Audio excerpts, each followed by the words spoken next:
The bullet missed Cassie Morgan's head by inches, and she didn't even flinch as she continued loading her rifle on the dusty street of Tombstone, Arizona Territory, in the summer of 1882. Jake Thornton had been riding through town for supplies when he witnessed the scene unfold. A drunk prospector had taken offense to something the woman had said, drawn his weapon, and fired wildly in her direction. Most women would have screamed, fainted, or at least stumbled backward in shock. Cassie Morgan did none of those things.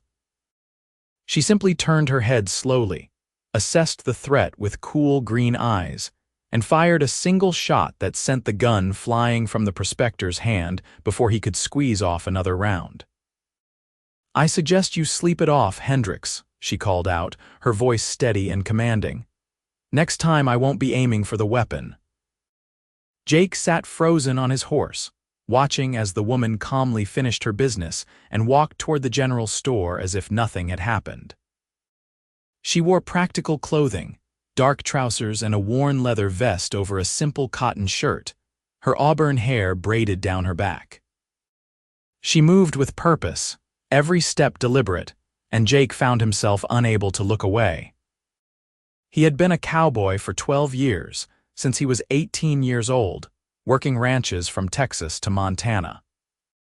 He had seen plenty of tough men, faced down cattle rustlers and hostile territory, survived stampedes and harsh winters. But he had never seen anyone quite like this woman. There was something about the way she carried herself, a quiet strength that demanded respect without ever asking for it. Jake dismounted and tied his horse to the rail outside the saloon, trying to appear casual as he made his way toward the general store. He told himself he needed supplies anyway, which was true, but he knew the real reason he was walking through that door. Inside, the woman was talking with the shopkeeper, discussing ammunition and dried goods. Her voice was pleasant but firm, negotiating prices with practiced ease. Jake pretended to examine some rope near the entrance, stealing glances in her direction. "I know you are standing there, cowboy," she said without turning around. "If you have something to say, you might as well say it." Jake felt heat rise to his face. I was impressed with your shooting out there. Not many people could make that shot under pressure." She turned to face him then, and he got his first proper look at her. She was around 25, he guessed, with a face that was striking rather than traditionally pretty. Her features were strong, her jaw defined, and those green eyes held an intelligence and wariness that suggested she had seen more than her share of hardship. A thin scar ran along her left cheekbone, faded but visible. "Most people would have screamed or run," Jake continued, trying to find his footing in the conversation. "I am not most people," she replied simply. "And Hendricks is harmless when he is drunk. He could not hit the broad side of a barn from 5 feet away. Still, that was some fine shooting." She studied him for a long moment, and Jake had the uncomfortable feeling she was seeing right through him, cataloging every thought and intention. "You are new in town. Just passing through." "Name is Jake Thornton.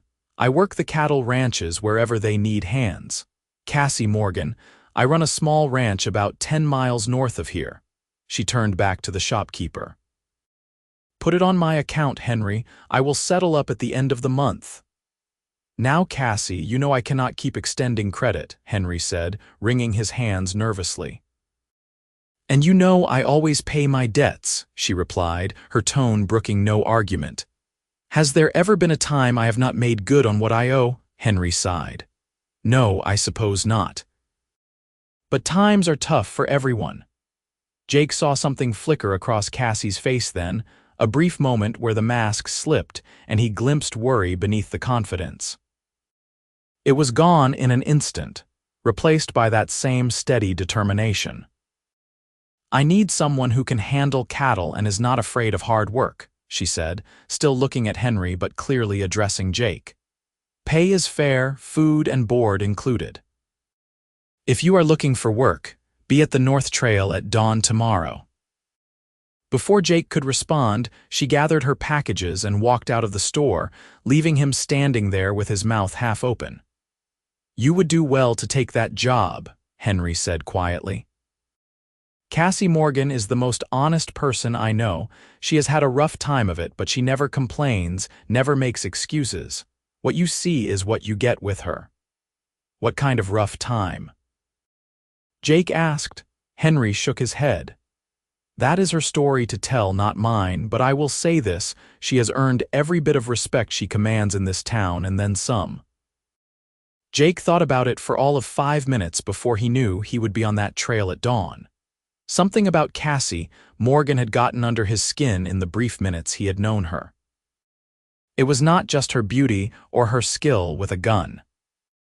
It was the authenticity that radiated from her, the sense that here was a person who had no interest in pretending to be anything other than exactly who she was. The next morning, Jake rode out before the sun had fully risen, following the directions Henry had given him. The trail wound through scrub brush and rocky terrain, the kind of land that required determination and stubbornness to make productive. As he crested a small rise, he saw the ranch spread out below him. It was modest, a single-story adobe house with a barn and a few outbuildings. A corral held maybe 30 head of cattle, and he could see more grazing in the distance. It was not much, but everything looked well-maintained and orderly. This was clearly the work of someone who took pride in what they had built. Cassie was already up, working with a horse in the corral. She looked up as Jake approached, shading her eyes against the rising sun. "You showed up," she said, and he thought he detected a note of surprise in her voice. "You offered a job, I need work."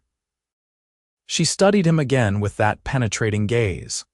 "I should be honest with you before you agree to anything. This ranch is barely holding on. I can pay you, but not much. The work will be hard, and some people in town do not like the idea of a woman running her own operation. There have been attempts to drive me off this land." "What kind of attempts?" "Fences cut, cattle scattered, supplies stolen. Nothing I cannot handle, but you should know what you are getting into." Jake dismounted and walked to the corral fence. "Who is trying to run you off?" "A man named Clayton Briggs owns most of the land around here. He has made it clear he wants my property, thinks a woman has no business ranching on her own. He has been patient so far, but I expect that patience is wearing thin. And you are not selling." It was not a question, but she answered anyway. "This is my land. I earned it through blood, sweat, and more heartache than I care to remember. I will not be bullied off of it by Clayton Briggs or anyone else." There it was again, that absolute certainty in who she was and what she believed. Jake found it more attractive than any coy smile or fluttering eyelashes he had ever encountered. "Then I guess you need someone watching your back," he said. "I am your man if you will have me." Something shifted in Cassie's expression, a softening around her eyes. "The bunkhouse is behind the barn. Get yourself settled, then come find me. We have cattle to move to the north pasture." Over the following weeks, Jake learned the rhythms of the ranch and the depths of Cassie Morgan's character. She was up before dawn every day, working until well after dark. She never asked him to do anything she was not willing to do herself, and she worked twice as hard as any ranch hand he had ever known. She could rope, brand, and break horses with the best of them. She could fix a fence, deliver a calf, and calculate profit margins with equal skill. But it was the little things that caught Jake's attention.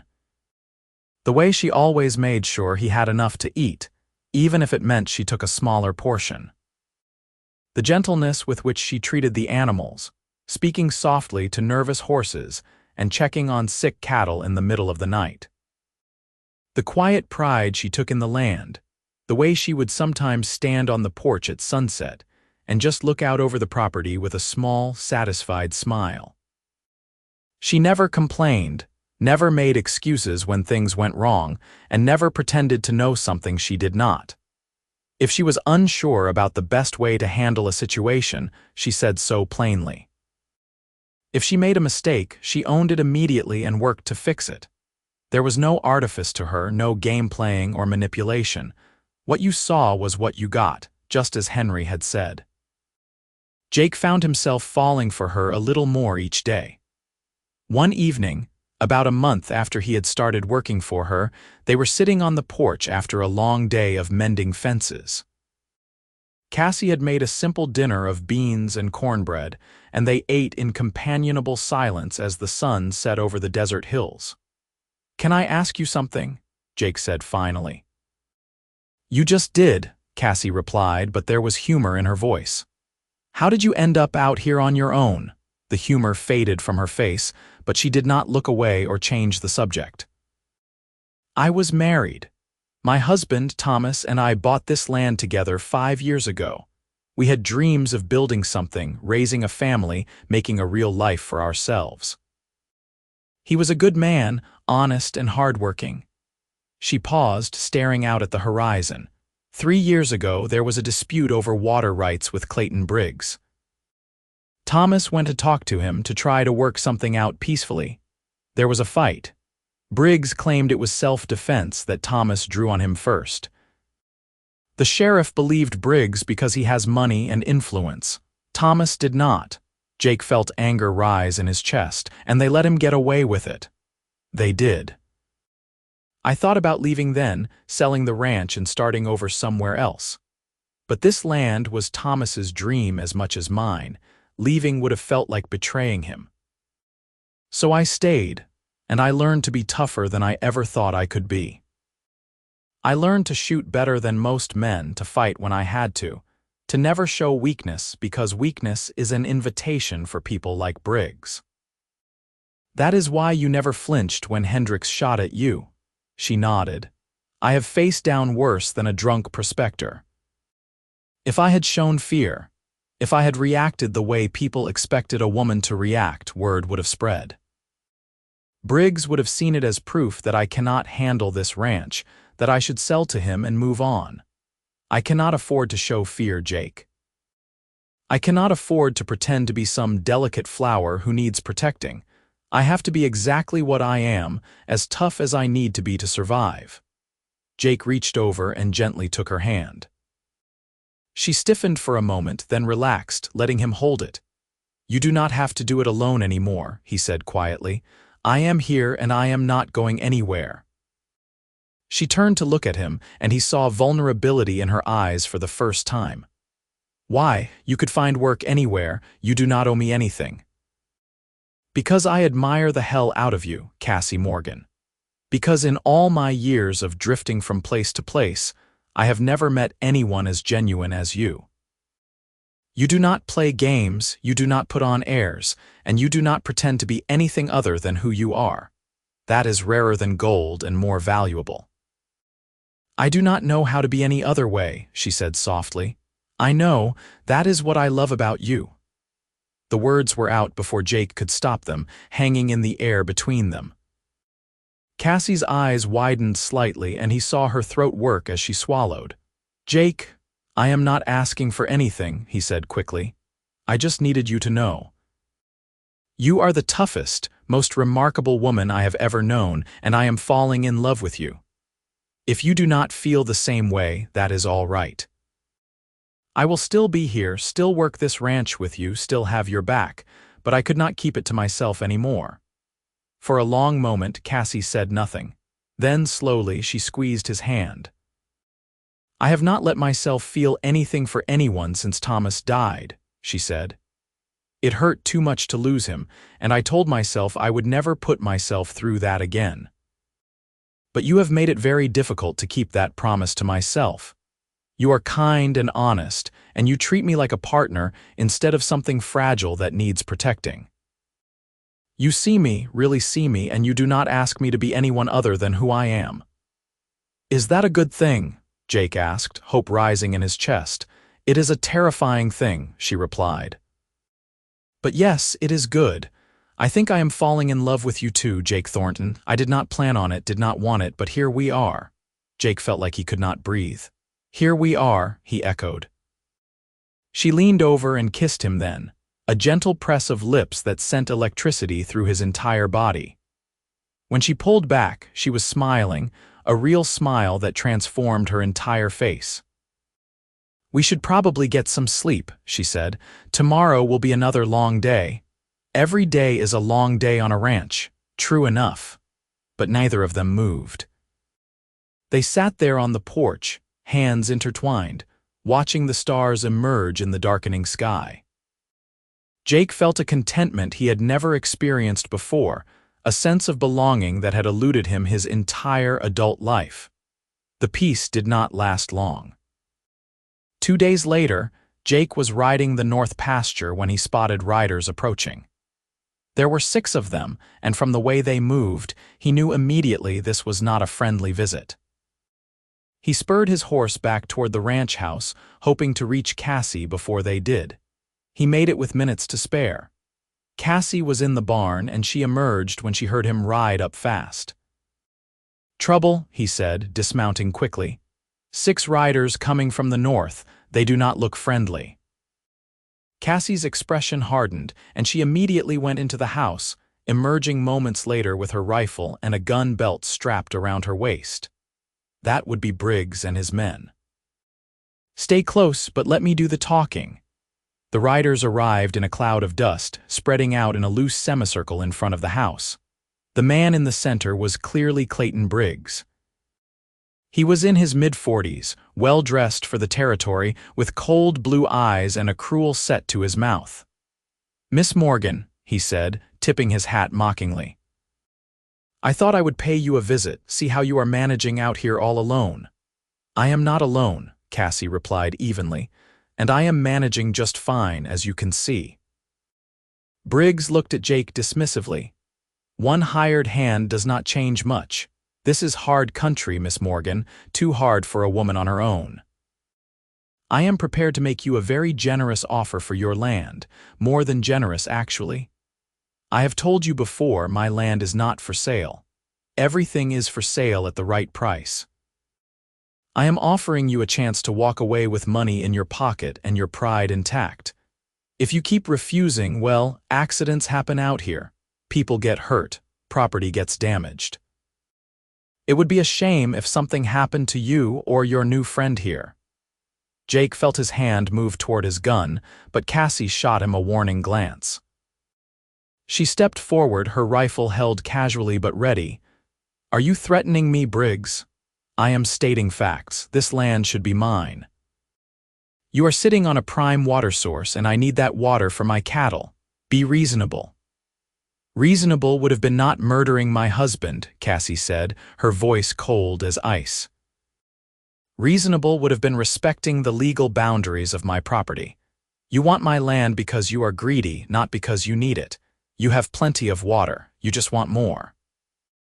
Briggs's expression darkened. "You should watch your tongue, woman. Accusations like that can get you in trouble.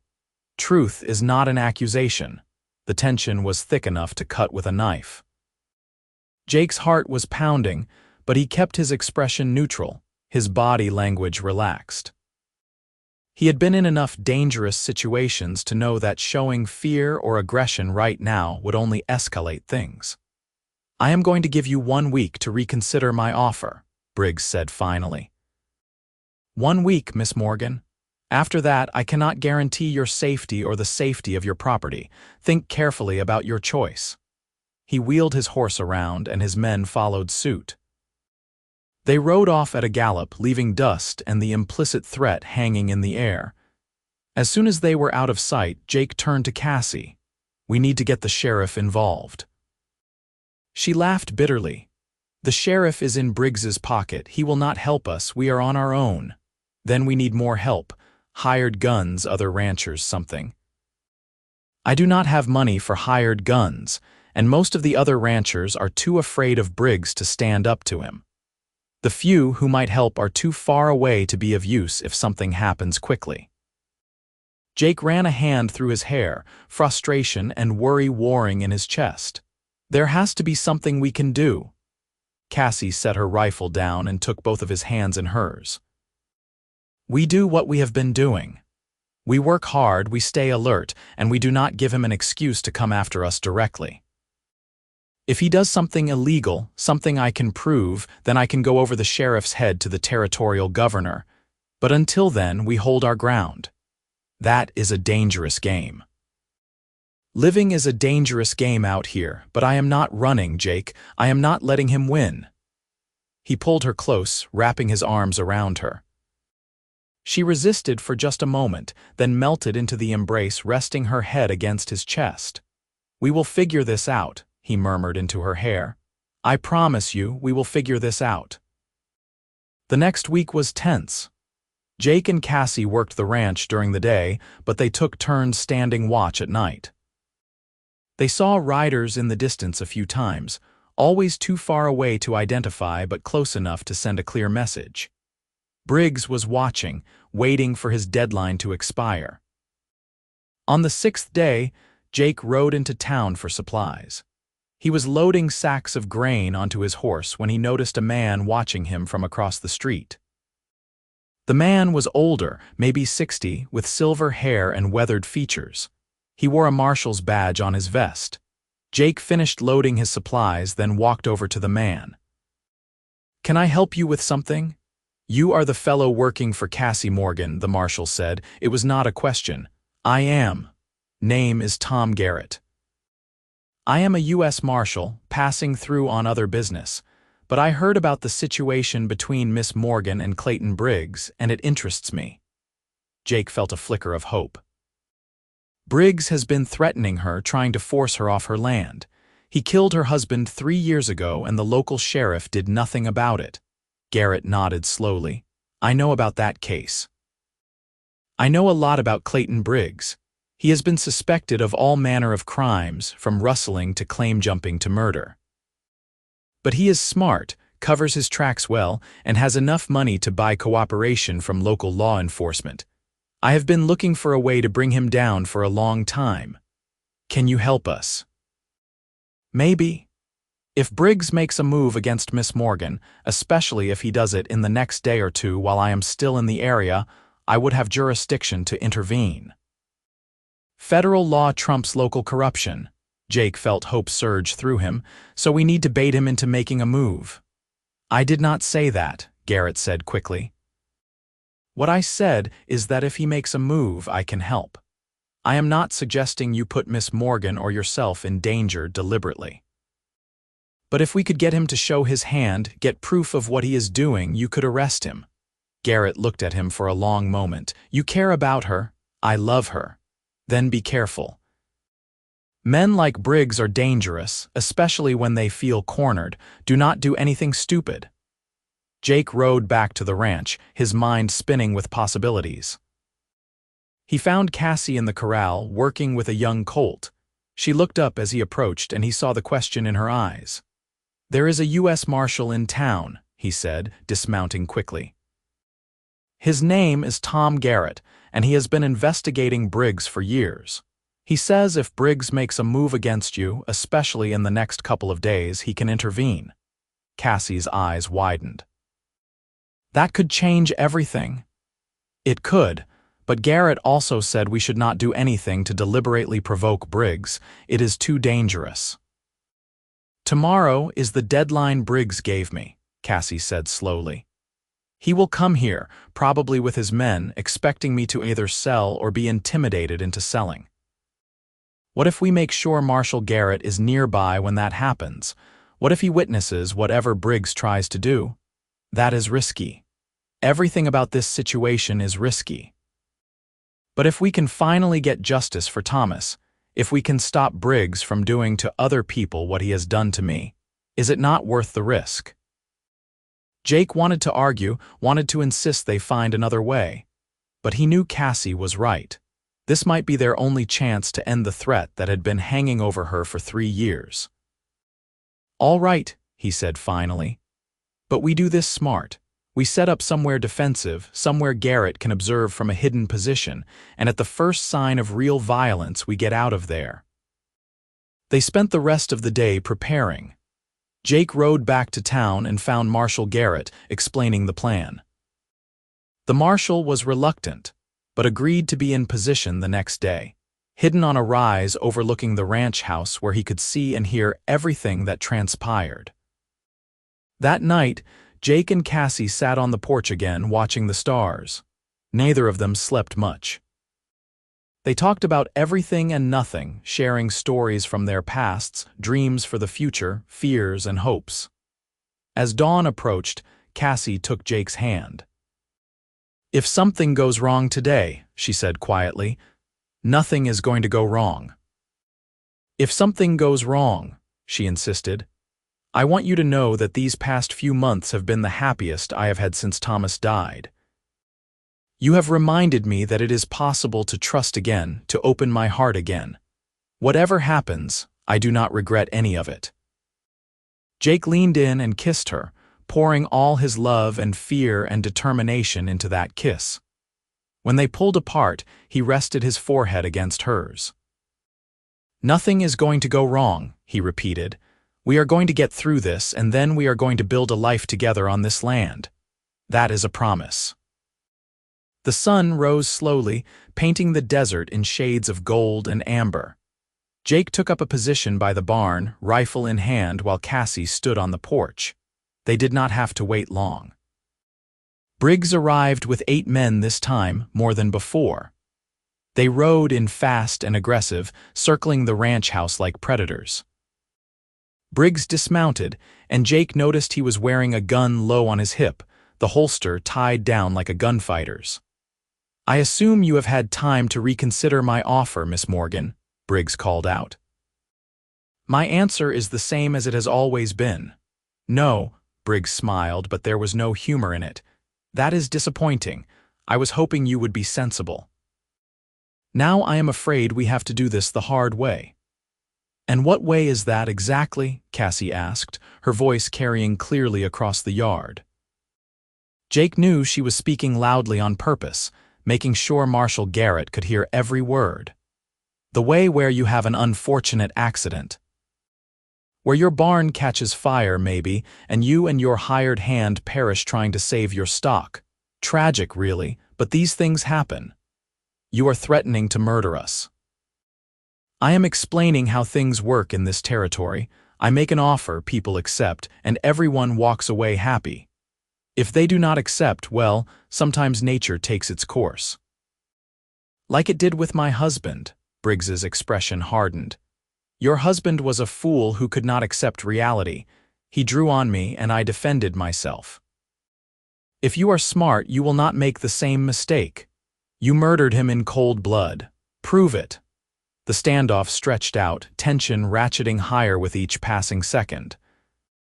Jake saw Briggs's men starting to spread out, moving into positions that would give them clear lines of fire to both him and Cassie. His finger tightened on the trigger of his rifle. Then Marshal Garrett's voice rang out from the rise above them. "I would advise everyone to keep their hands where I can see them. This is U.S. Marshal Tom Garrett, and you are all under my jurisdiction." Briggs spun around, his face going pale as he saw the marshal standing on the ridge, rifle trained on the group below. "Marshal," he said, his tone changing to something unctuous and smooth. "What a surprise. I was just having a conversation with Miss Morgan about purchasing her property." "I heard the whole conversation," Garrett said, making his way down the slope on foot, his rifle never wavering. "And what I heard sounded a lot like extortion and threats of arson and murder. I also heard you confess to killing Thomas Morgan. I did no such thing. I simply stated that I acted in self-defense. After Miss Morgan accused you of murder, you told her to prove it. That is not the response of an innocent man. That is the response of a guilty man who thinks he is above the law." Briggs's composure cracked. "You have no authority here. This is a local matter. Federal law enforcement has jurisdiction over crimes that cross territorial boundaries and over situations where local law enforcement is compromised. I have been investigating you for 2 years, Briggs. I know about the rustling operation in New Mexico, the land fraud in Colorado, the suspicious deaths of at least 3 people who stood in your way. Today, you just gave me enough to bring you in on charges that will put you away for a very long time." "You cannot prove any of that," Briggs snarled. "Maybe not all of it. But I can prove what happened here today. I witnessed it myself. And once you are in custody, I imagine some of your men might be willing to talk in exchange for leniency." Jake saw the moment Briggs made his decision. The older man's hand dropped toward his gun, and everything happened in a blur. Cassie was already moving, her rifle coming up smooth and fast. 2 shots rang out almost simultaneously. Briggs's gun cleared leather but never fired. He dropped to his knees, then fell face first into the dirt, Cassie's bullet having found its mark in his shoulder. "Drop your weapons," Garrett shouted at Briggs's men.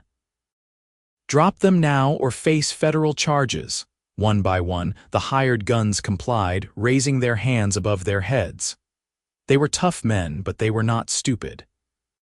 Fighting a U.S. Marshal was a losing proposition. Jake ran to Cassie, who was standing on the porch, her rifle still raised, her face pale but determined. "Are you all right?" he asked, reaching for her. She lowered the rifle slowly. "I am fine. Is it over?" "It is over," Marshal Garrett called out, approaching with iron shackles. "It is over." The next few hours were a whirlwind of activity. Garrett arrested Briggs and 3 of his men on federal charges. The others were released, but warned they would be called to testify. A doctor was summoned from town to tend to Briggs's shoulder. The wound was not fatal, but it would ensure he lived to stand trial. As the sun began to set, Garrett prepared to leave with his prisoners. He stopped by the porch where Jake and Cassie were standing, their arms around each other. "You did well," he told Cassie. "That was a clean shoot, justified in every way.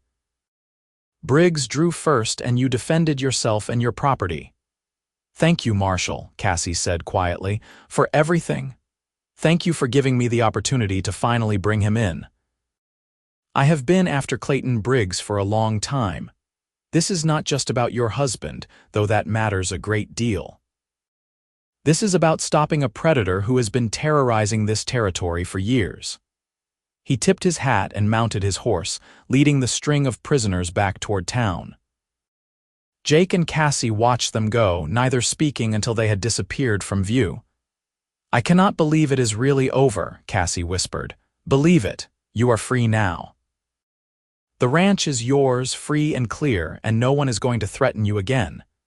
She turned in his arms, looking up at him with tears in her eyes. "We did this together. I could not have done this without you. You are the toughest woman I have ever known, Cassie Morgan. You could have done anything, but I am glad I was here with you." She kissed him then, deep and passionate, a kiss that promised future and hope and love. When they finally broke apart, both breathing hard, she smiled. "Marry me," she said. Jake blinked in surprise. "What? Marry me? I know it is supposed to be the man who asks, but I have never been very good at following what I am supposed to do. I love you, Jake Thornton. I want to build a life with you, right here on this land. I want to wake up next to you every morning and fall asleep in your arms every night. I want to face whatever comes next together as partners and equals, so marry me." Jake laughed, pure joy bubbling up from somewhere deep inside him. "Yes, yes, absolutely yes. Though I have to say, I was planning to ask you the same thing, you just beat me to it." "I am very competitive," she said with a grin. "I know, it is one of the many things I love about you." They were married 2 weeks later in Tombstone, with Marshal Garrett standing as a witness. It was a small ceremony, just a few friends and neighbors, but it was perfect. Cassie wore a simple dress, her hair loose around her shoulders, and Jake thought she had never looked more beautiful. They spent their wedding night in the adobe house, christening it as their home together. In the darkness, wrapped in each other's arms, they talked about the future. About expanding the herd, maybe buying more land now that Briggs was no longer a threat. About children someday if they were blessed. About growing old together on this land they both loved.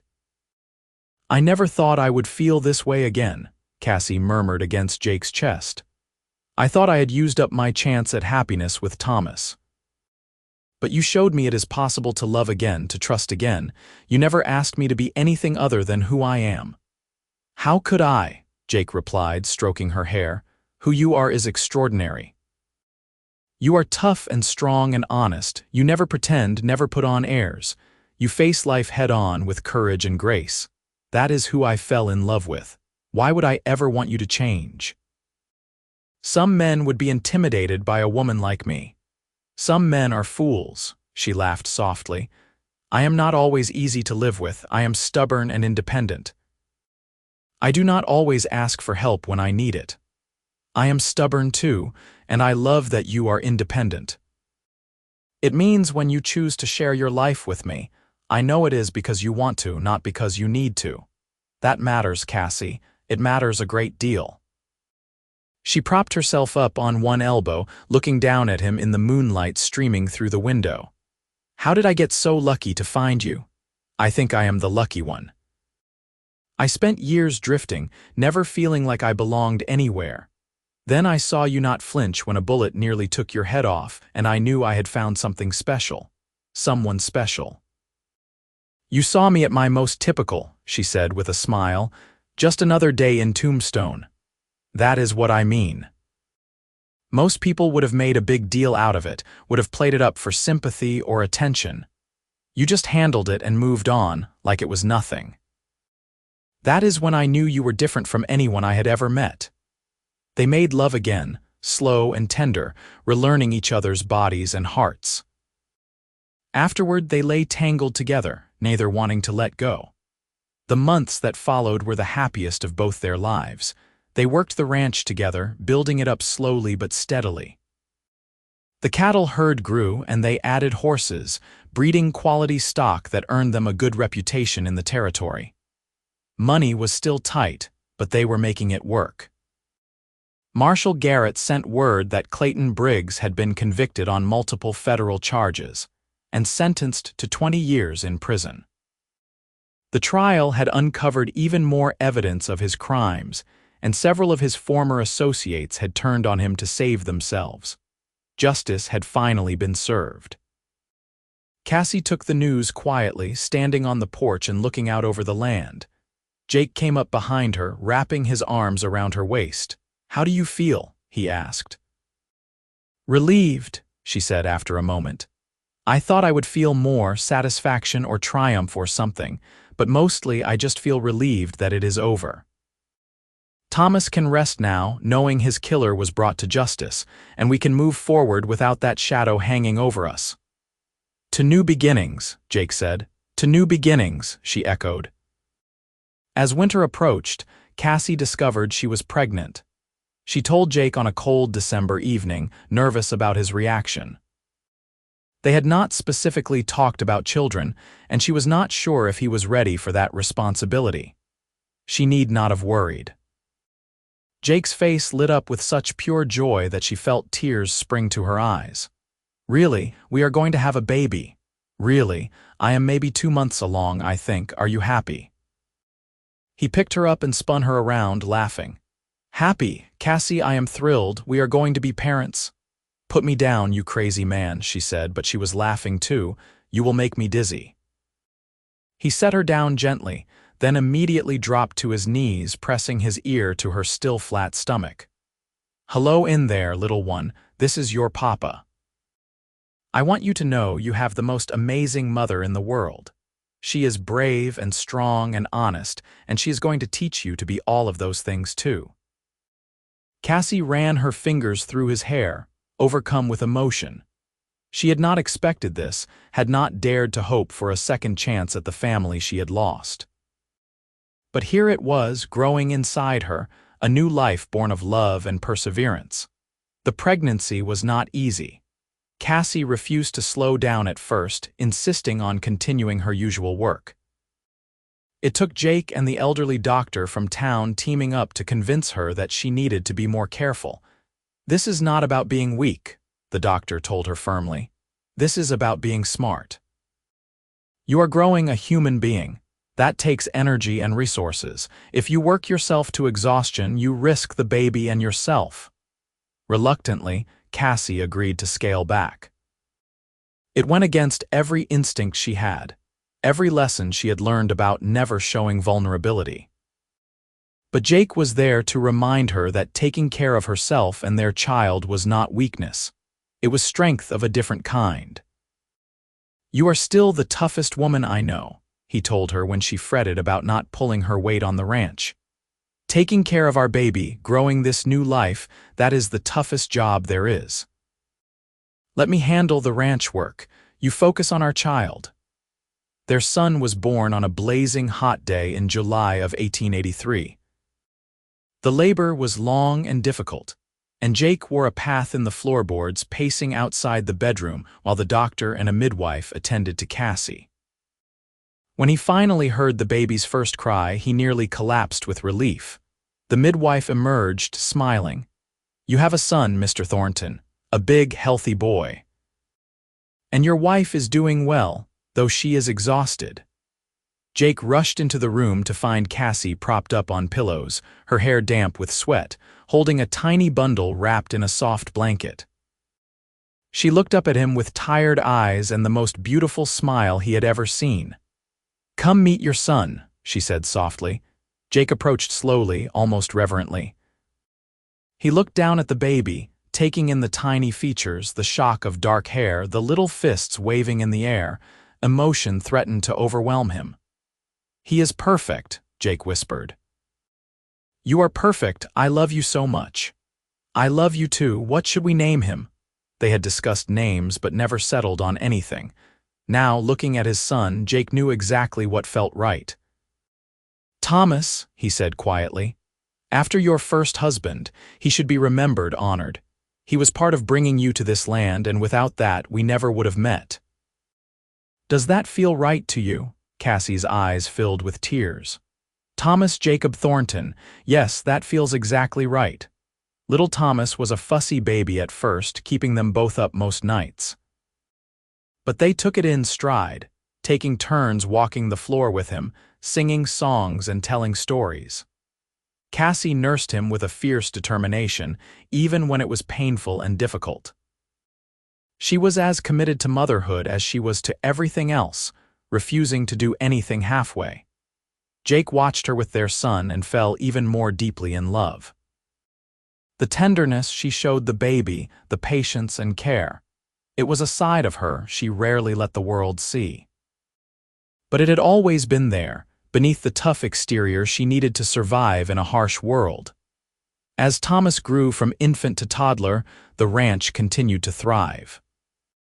They hired 2 more hands, men who were loyal and hardworking. The herd expanded and they built a second barn. Money was no longer tight. They were not wealthy by any means, but they were comfortable, secure in a way Cassie had not been since before her first husband's death. On Thomas's second birthday, they threw a small party, inviting neighbors and friends from town. It was a beautiful summer day, and Jake watched Cassie laughing with the other women, bouncing their son on her hip. She had let her guard down more in the past few years, allowing people to see the warmth beneath her tough exterior. She would always be strong, always be capable, but she no longer felt the need to prove it every moment of every day. That night, after the guests had left and Thomas was asleep in his crib, Jake and Cassie sat on the porch as they had so many times before. The stars were brilliant overhead, and the desert air was finally cooling after the heat of the day. "I have been thinking," Cassie said, leaning against Jake's shoulder. "About what?" "About how much my life has changed. 5 years ago, I was alone, barely holding on, fighting every day just to keep this ranch going. I was hard because I had to be, closed off because I could not afford to be vulnerable. And now look at me. I have a husband I adore, a beautiful son, a thriving ranch, and friends I can count on. It is more than I ever dreamed possible." Jake kissed the top of her head.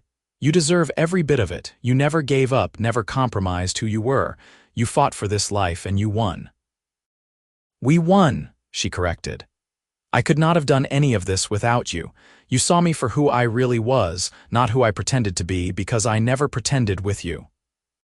You loved me for being tough and stubborn and independent. You never asked me to be softer or more ladylike or anything other than myself. Why would I? You are perfect the way you are." She turned to look at him, her green eyes reflecting starlight. "I am not perfect. I am flawed and difficult and set in my ways. You are perfect for me," he amended.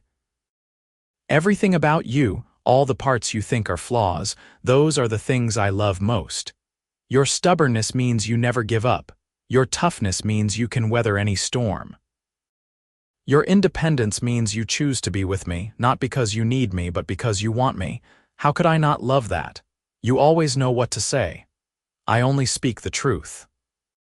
The truth about you, about us, about this life we have built together." Cassie was quiet for a moment, then said, "I want another baby." Jake sat up straighter, surprised. "You do?" "I do. I know Thomas is still young, but I do not want him to be an only child. I want him to have siblings, to grow up with brothers and sisters the way I did. This ranch is big enough for a large family, and I think we have enough help now that I can manage another pregnancy without everything falling apart." "If you want another baby, then we will have another baby," Jake said, pulling her close. "As many as you want. This house could use the sound of children's laughter." She kissed him and he tasted salt on her lips. "Happy tears," she explained. "I am just so grateful for everything we have. Sometimes it overwhelms me. I know the feeling." They made love that night with a new sense of purpose, and 2 months later, Cassie joyfully announced she was pregnant again. This pregnancy was easier than the first. She knew what to expect now, and she had help with the ranch work and with young Thomas. She allowed herself to enjoy it more, to revel in the feeling of new life growing inside her. Their daughter was born in the spring of 1886, a tiny thing with her mother's auburn hair and her father's brown eyes. They named her Sarah Catherine, and she was the apple of everyone's eye from the moment she drew breath. Thomas, now 3, was fascinated by his baby sister, always wanting to hold her and help take care of her.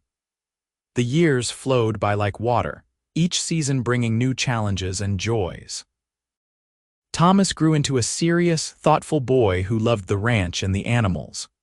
Sarah was her mother's daughter, tough and fearless, racing around on horseback by the time she was 5. They had a third child in 1888, another boy they named James, and a fourth in 1890, a girl named Elizabeth. The ranch house had to be expanded to accommodate their growing family. They added more rooms, a bigger kitchen, a proper dining room. What had once been a modest homestead became a thriving family ranch, known throughout the territory for its quality cattle and horses. Jake and Cassie worked side by side through all of it, their partnership deepening with each passing year. They argued sometimes, both being stubborn and opinionated, but they always worked through it. Their love was built on a foundation of respect and honesty, of truly seeing each other without pretense or illusion. On their 10th wedding anniversary, Jake surprised Cassie with a trip to Tucson. They left the children in the care of their trusted ranch hands and the older couple who had become like grandparents to the kids. It was the first time they had been truly alone together in years. They stayed in a hotel, a luxury they rarely indulged in, and spent 2 days just enjoying each other's company. They went to a nice restaurant, walked through the town, and spent long hours talking about everything and nothing. On their last night, lying in the hotel bed with Cassie's head on his chest, Jake said, "Do you remember the first time I saw you, when Hendricks shot at you and you did not even flinch? I remember. I thought you were just another drifter who would be gone in a week. I thought you were the most extraordinary woman I had ever seen, and I was right." Cassie propped herself up to look at him. "You changed my life, Jake. Before you came along, I was just surviving, just getting through each day. You reminded me how to live, how to hope, how to trust. You loved me because I never pretended to be anything I was not, and that gave me permission to be fully myself. Do you know how rare that is? How precious? I do, because you gave me the same gift. You never asked me to be more than I was, never made me feel like I needed to prove myself. You accepted me, cowboy past and all. You made me feel like I belonged somewhere for the first time in my life. You belong with me, with us, with our family and our ranch and our life. You belong here, Jake Thornton. So do you, Cassie Thornton.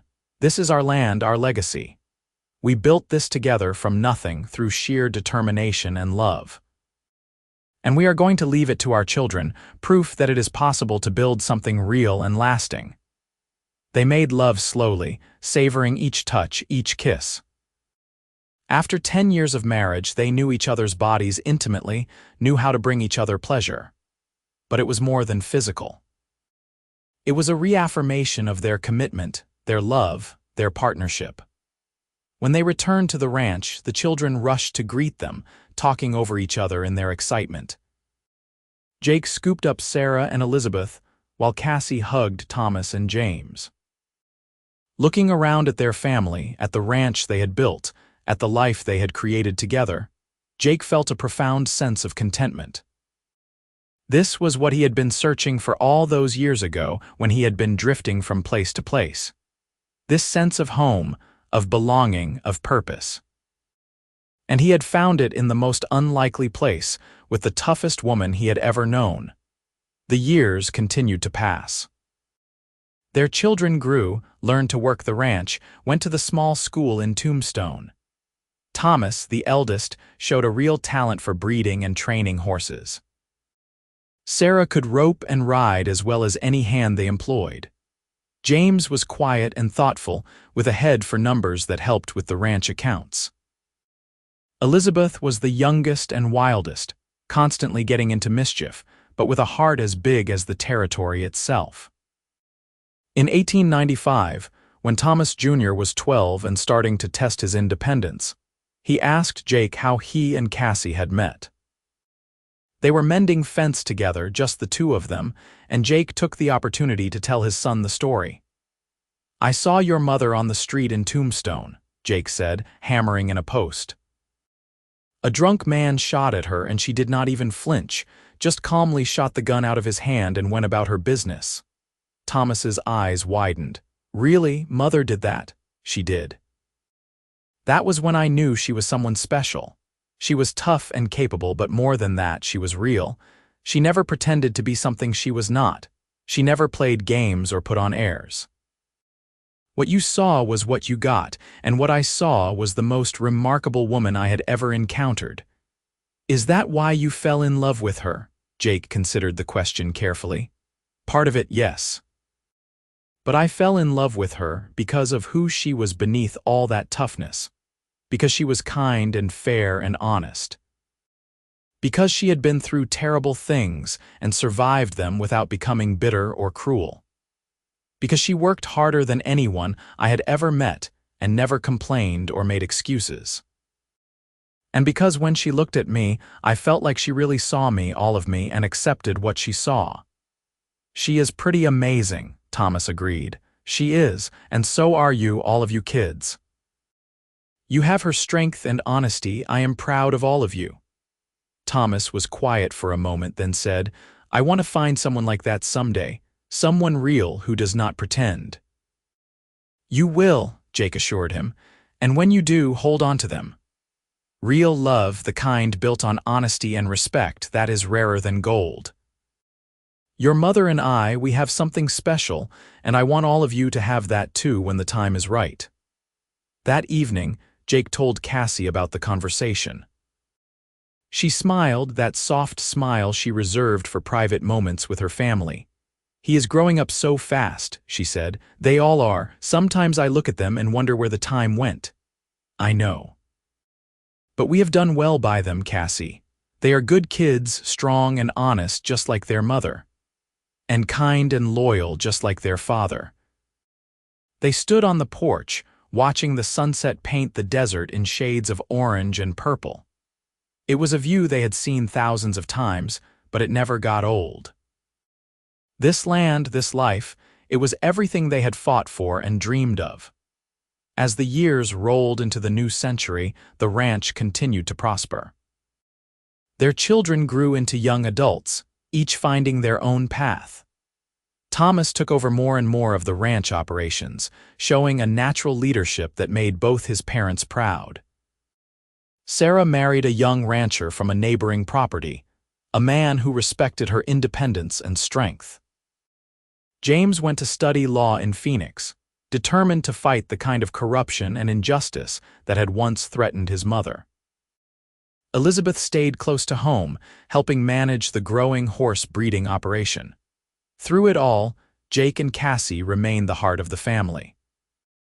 They were in their 50s now, their hair showing silver, their faces lined with the marks of hard work and laughter. But their love had not dimmed. If anything, it had grown deeper, richer, more profound. On a warm evening in 1903, 21 years after they had first met, Jake and Cassie sat on their porch. It had become a tradition, this evening ritual, a time to connect and reflect on the day. "Do you ever regret it?" Cassie asked suddenly. "Regret what?" "Staying here. Tying yourself to this ranch, to me. You were a drifter when we met. You could have gone anywhere, done anything. Instead, you stayed in one place for over 2 decades. Jake reached for her hand, threading his fingers through hers. "I never regret it. Not for a single moment. This ranch, this family, this is the life I was meant to live. I just had to wander a while before I found my way home. I am glad you found me, found us. So am I. You know what I think about sometimes. That moment when Hendricks fired that shot and you did not flinch. That moment changed my entire life. If you had reacted differently, if you had been anyone other than who you were, I might have ridden on to the next town and never looked back. But you were so completely, authentically yourself that I could not help but be drawn to you." Cassie leaned her head on his shoulder. "I am still that person, you know. Tough and stubborn and not very good at pretending. I know, I would not want you any other way. You are still the toughest woman I have ever known. And I still love you because you never once pretended to be anything other than who you are. That is your gift, Cassie. That is what makes you extraordinary. We have built a good life together. We have built an extraordinary life together. We faced down corrupt men and hard times. We raised 4 incredible children. We turned a struggling ranch into something to be proud of. And we did it all by being honest with each other, by accepting each other exactly as we are. Not everyone gets that, Cassie. We are lucky. We are blessed," she corrected softly. As the stars began to emerge in the darkening sky, they sat in comfortable silence. Their children were grown, starting families of their own. The ranch would continue on, passed down through generations. They had built something that would outlast them, a legacy of hard work, honesty, and love. But more than that, they had found each other. 2 people who might have passed like ships in the night, connected instead by authenticity and courage. They had built a partnership based on seeing each other clearly, without illusion or pretense, and loving what they saw. In the distance, a coyote howled, its cry echoing across the desert. The evening breeze carried the scent of sage and mesquite. This land, harsh and beautiful, had tested them and shaped them. But they had prevailed, not in spite of who they were, but because of it. Jake squeezed Cassie's hand, and she squeezed back. No words were needed. After more than 20 years together, they could communicate in silence as easily as with speech. They had built a language all their own, based on trust and understanding. Inside the house, they could hear Elizabeth moving about, preparing for bed. Tomorrow would bring new challenges, new joys, new moments to savor. But tonight, in this moment, everything was perfect. "I love you," Cassie said quietly. "I love you too," Jake replied. "Always have, always will." They sat together as the night deepened around them, 2 people who had found in each other exactly what they needed. She was tough and real. never pretending to be anything other than herself. And he loved her for it, had loved her from the moment he saw her face down danger without flinching. Their story was not one of grand gestures or dramatic declarations. It was a story of everyday courage, of facing life honestly, of building something real and lasting through determination and love. It was a story of the Wild West, of harsh land and hard times, but also of hope and possibility. Most importantly, it was a love story. A story of two people who saw each other clearly and chose each other completely. Who built a life together based on authenticity and acceptance. Who proved that the strongest foundation for love is truth.